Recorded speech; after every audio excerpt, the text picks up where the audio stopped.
Hi, my name is Stephanie Caruthers, or you can call me Snow. I'm the Chief People Hacker at IBM's X-Force Red. I'm so excited to be talking about passwords with you today. Now, to set the stage a little bit, my team and I were a bunch of hackers. We're paid by organizations to find flaws in their cybersecurity before criminals do. Now, with that being said, I wanted to say that I'm coming at this from an attacker point of view. As I'm talking about passwords, I'm also going to be talking about how to make yourself more secure.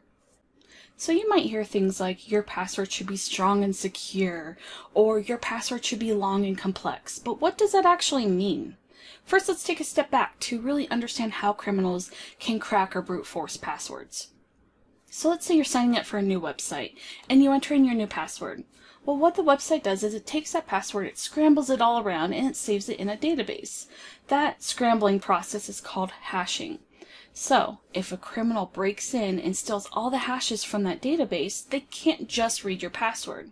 But what they do is they use really powerful computers and word lists. Now, each word on the word list is hashed as well. It has that same scramble.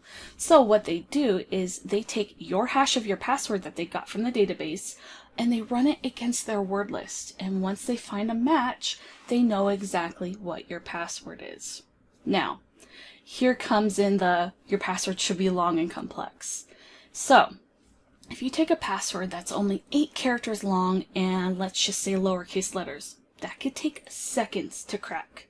Now, if you take a password that's 10 characters long, let's say 8 lowercase letters and 2 special characters, that could take hours to crack. Hopefully you see where I'm getting at here. Take a password that's 12 characters long and a mix of random uppercase, lowercase, special characters, numbers, just this mix of things. That could take years to crack, which is perfect. A criminal's probably not going to wait years for your password. They're going to move along to someone else. Now, what do I recommend? I say to be safe, 16 characters, and make sure it's that complex, that randomness. You want to make sure you cannot read any words or see patterns. The key here is the randomness.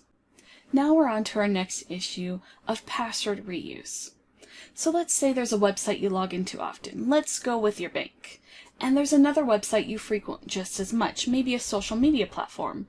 When you created accounts on these, they probably had some type of strong password requirement. So you use the same one on both websites. Now, maybe that social media platform had not a great security posture. An attacker was able to hack in, steal the hashes, crack your password, and they now have your username and password. Well, attackers are clever. They know that you probably use the same password through different logins. So they might try them at other places, like your bank. Now, that is an issue, but to combat this, we can use password managers.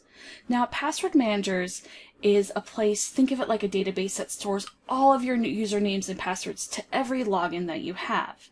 Now, there's many options for password managers. Most of them even have free tiers for the everyday consumer. So what you do is when you sign up for an account, it can be a little tricky, especially as you're adding in all of your accounts, but I promise you it's worth it in the long run. And even as you're signing up for new accounts, they do things like they generate those long, random, complex passwords for you, so you don't have to think of them yourself. They also autofill for you, so you don't have to go in and dig through things and try to find your password. There's lots of conveniences. They have mobile apps, they have browser plugins. They're definitely there for your convenience. So you might be thinking to yourself, great, I've solved a couple issues. I know how to make a long, complex password to my password manager, and my password manager stores all of my unique login credentials. Now, what happens if an attacker actually gets the password to my password manager, or still another website that has a long, complex password? Then what?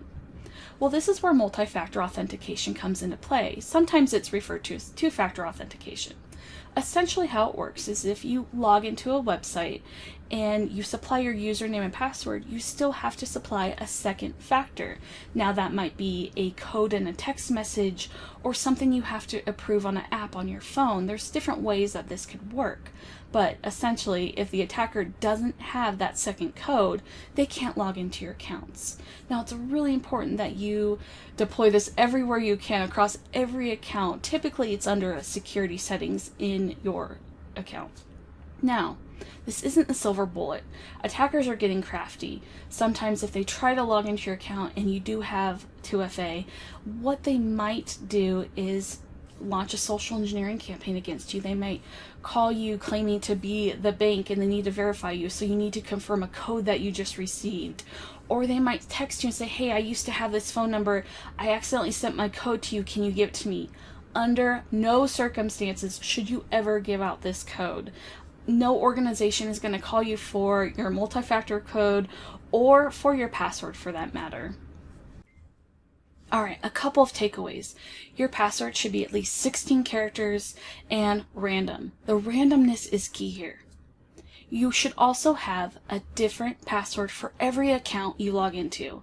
You can use a password manager to help you do this and even help you generate those long and complex passwords. And also enable two-factor authentication on every account possible. Thank you so much for your time, and keep doing what you're doing to keep ourselves and our community safe. Thank you. Stay safe.